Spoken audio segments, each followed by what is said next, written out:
خلاصه کمیسیون مرکزی انتخابات و رایپرسی جمهوری تاجیکستان بیناکاران جمعیت دارای مسئلهش محدود کالون سیاری مکانیکی رقم 278 با بنیاد بنای نوی مؤسسه تحصیلات میانه عمومی رقم 47 ادامه دادند.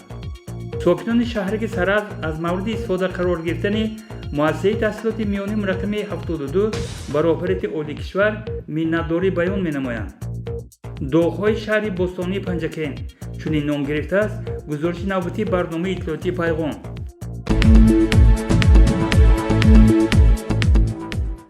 کمیسیون مرکزی در اساس پروتکل‌های کمیسیون حوزوی نتیجه پیشکی انتخابات پرزیدنت جمهوری تاجیکستان را معین کرد. از روی حجت‌های پیشنهاد شده از 4,943,289 انتخاب کننده برای خط انتخاب کنندگان داخل کرده شده در انتخابات پرزیدنت جمهوری تاجیکستان 4,221,076 نفر شرکت داشتند که این 85 از 139 فایز شماره عمومی انتخاب کنندگان برای خط گرفته شده را تشکیل می‌دهد. همین طور طبق طلبات ماده 66 کنستیتوسیون جمهوری تاجیکستان و قسم دوم ماده 34 قانون کنسانی جمهوری تاجیکستان درباره انتخابات پرزیدنت جمهوری تاجیکستان با قرار کمیسیون مرکزی انتخابات و رایپرسی انتخابات پرزیدنت جمهوری تاجیکستان برگزار شده دانسته شد. کمیسیون مرکزی انتخابات و رایپرسی مقدار آوازهای به طرفداری و مقدار آوازهای ضد هر یک نامزد داده شده را حساب نمود که نتیجه پیشکی آن چنین میباشد. عبدالله میراج سنانویچ طرفدار 49,212 نفر 1/117%. غفارزاده عبدالحلیم رازق طرفدار 62,835 نفر 1/149%. لطیف زاده رستم برات طرفدار 127,746 نفر 3.3%. رحمت زاده رستم طرفدار 90,587 نفر 2.15%. امام علی رحمان طرفدار 3,837,927 نفر 92.92%.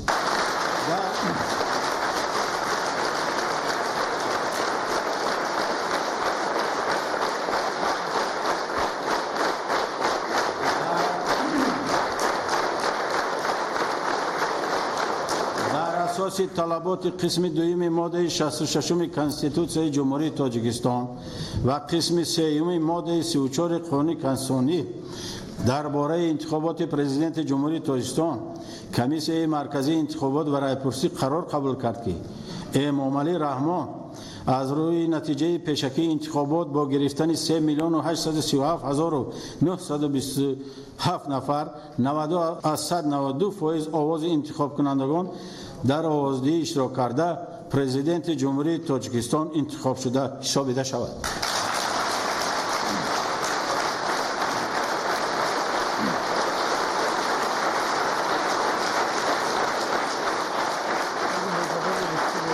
کمیسیون مرکزی انتخابات و رایپرسی جمهوری تاجیکستان به مردم تاجیکستان برای اشتراک فعالانه در تمام مراحل روند انتخابات اظهار سپاس می‌نماید. این چنین به هیئت کمیسیون پایانی انتخابات، کارشناسان، حزب‌های سیاسی، اتحادیه‌های جمعیتی، جامعه شهروندی، مشاهدان بین المللی و ملی، نمایندگان واسطه اخبار عامه و همه آنهایی که با اشتراک فعالانه خود برای در وضعیت آرام و در فضای ثبات یکدیگر فهمی، آزادانه، دموکراتیک و شفاف برگزار گردیدن انتخابات سهم گذاشتند منتداری خود را بیان می‌نماییم. از توجهتان سپاسگزارم.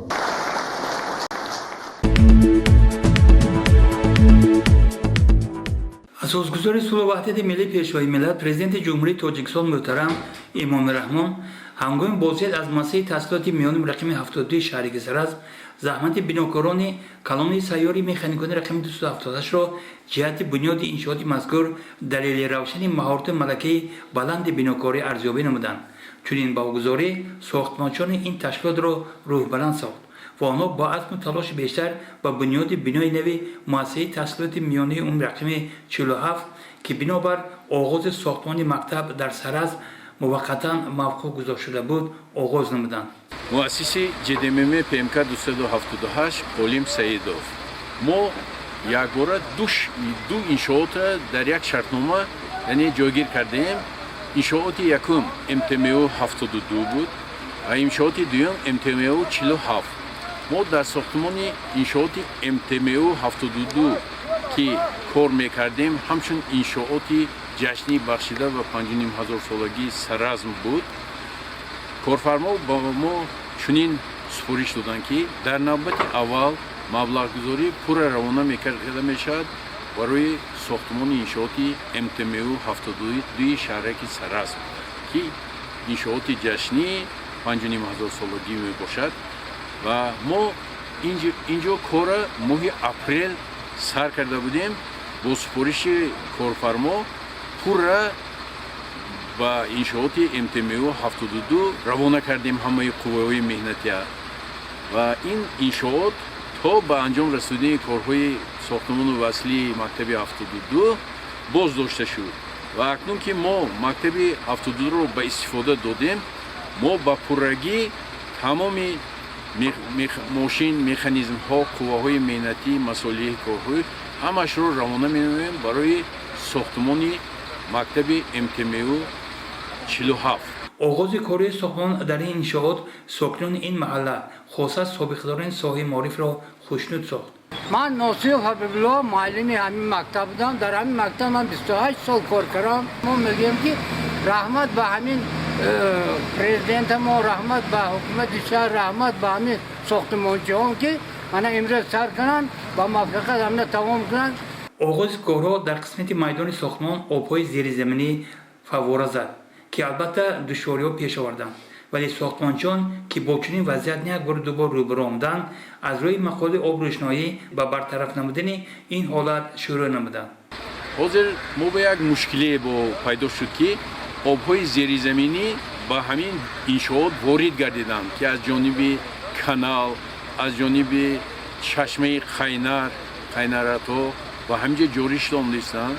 мо ҳозир ҳамина хулосаи пажӯҳишгоҳи илми техникия гирифтем ки пурра бо сангҳои дарё, сангҳои суфтаи хурдҳаҷм, яъне пур карда ҳамина пурра сахт устувор намуда зичияшро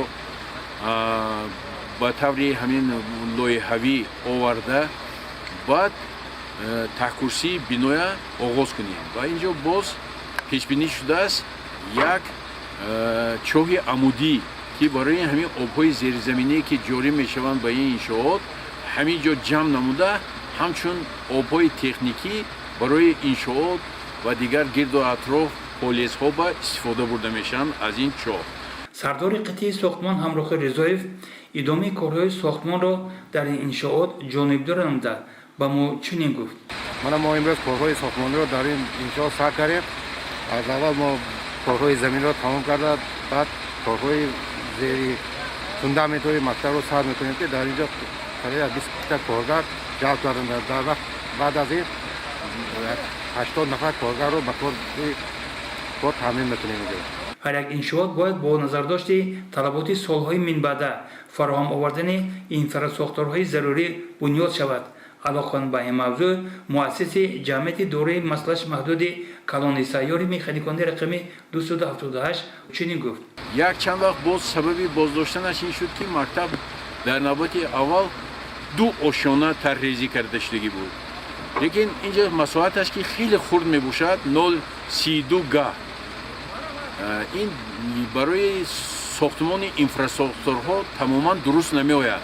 ما مجبور شدیم که آشیانه سیوم رو علاوه نموده تمام اینفراستراکتورهای مکتب در آشیانه دوم و سیوم جایگیر کنیم. یعنی مکتب پیش دارای 450 خواننده در دو بس بود. ما مکتب دورای 840 خواننده در دو بس کردیم و اینچنین کابینت های فنی، خیمیا، فیزیکا، بیولوژیا، کابینت اطلاعاتی همینای همش جایگیر نمیدیم. اینچنین آشخانه، تالاری ورزشی، تالاری مجلس، بیبلیوتека، زلی کتابخانی همش در همین قسمت سه بنا جایگیر نمودیم که مکتب با پررگی با طور زمانوی و استفاده خواهد داد. مقصد جمعیت دارای مسئولیتش محدود PMK 278 همچون پودرچی چنین است که تا 30 سالگی استقلالیت دولتی جمهوری تاجیکستان انشاءات را با پررگی ساخته و استفاده می‌دهیم. آغاز نیک را انجام نیک گفتن در عرفیت. بیناکاران گلدست جمعیت دارای مسئولیتش محدود کلانه سیاری مکانیکون رقم 278 محتوای این پند بزرگان را خوب می‌دانند و البته به همین خاطر است که با دلگر با نقش نیت‌های سازنده و ساختمان بنای نو مؤسسه تحصیلات میانی عمومی رقم 47 شروع نمودند.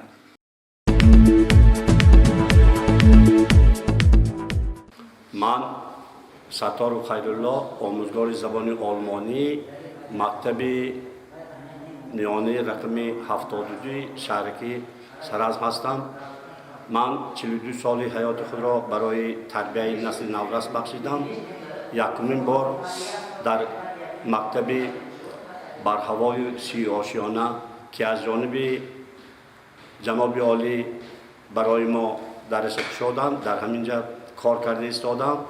من خیلی خوشنودم که در دوام استقلالیت از سال 2005 تا 2020 در دوره استقلالیت به ما 2 مکتب برهوا ساخته دادند. لیکن در دوام شوروی در 70 سال شوروی برای مردم شینگ، برای مردم دیه های شینگ و بدگه مکتب ساخته از طرف دولت ساخته نشد. فقط با راه حشر آنها مکتب ساخته فرزندانشون تحصیل میکرد. لیکن ما در زمان استقلالیت دیده ایستادیم که حکومت پرزیدنت کشور ما با ساحه معارف دقت کلان داده ایستادند. به مناسبت 30 سالگی استقلالیت دولت جمهوری تاجیکستان کارهای آبادانی و سازندگی با مرام ادامه دارد. از طرف کارمندان تشکیلات و اداره‌های دهدار ساکنان منطقه‌های شهر آباد و زیبا گردید. شهر ما خانه ما گفتند، ولی متاسفانه بعضی شهروندان به قدر آبادکاری‌ها نمی‌رسند. به این نوارها نگرید که چنین نفران چراغک‌های آرایشی بالای پل مرکز شهر را به چه حال آوردند. چنین اشخاص اندیشه هم نمی کنند که این آبادکاری ها برای خود ماست. من در پیش 30 سالگی استقلالیت شهرمان را آباد کردیم، چراغان را فروزان کردیم. بی مسئولیت بعضی شهروندان چراغان را بریدند. من این کارمندان کشیکپی چراغان کردم، من این بالای کپروکا همین بریدین کندین.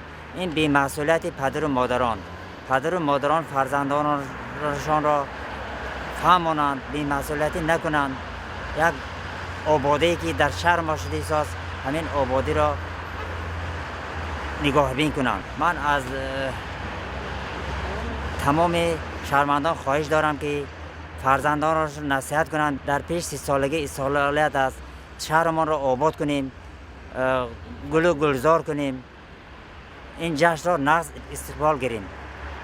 حالت بی‌انصافی نسبت آبیاری بعضی زمین‌ها و به این وسیله ویران کردن راه منفعش کرده شده دلیل دیگر این قبیل ناانصافی به حساب می‌رود. کمبودی‌های دیگر سگ‌های دیدون است که به نظارت مانده‌اند، حسن شهر را داغدار می‌سازند. پنجکین شهر سیاحی است و به همین خاطر همساوه مقدار زیادی سیاحان داخلی و خارجی مهمان ما می‌گردند و البته آن نوارهای بالا طبع آنها را خیره و ملاحظه‌شان را نسبت تمدن پرور بودن تاجیکان به کلی دیگر می‌کند. گزارش دلشاد حلیم و اسماعیل جان خالف.